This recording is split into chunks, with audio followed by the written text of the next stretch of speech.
This is Andrew Vance, content writer for TRX. You're watching the TRXtv training tip. Let's get after it.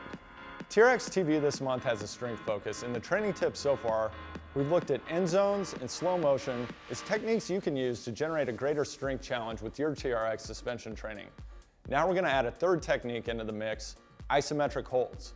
Isometric holds are a great way to increase the time under tension and to generate a greater strength challenge with any TRX suspension training movement.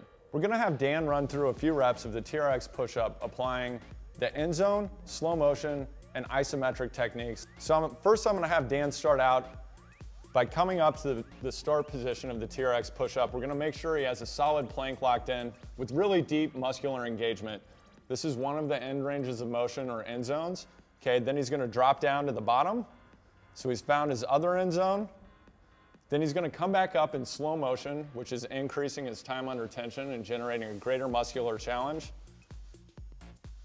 And now we're going to add on isometric holds. So we're going to have Dan hold this position at the top in one of his end zones.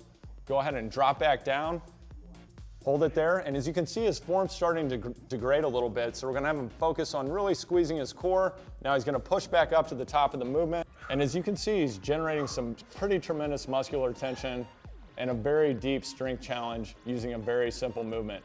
Use these three tools, end zones, slow motion, and isometric holds to create more time under tension and a more intense strength challenge for any TRX suspension training movement. Thanks for watching the training tip. Be sure to check out the featured movement and weekly sequence and the TRXtv download, and come back next week for more free TRXtv content.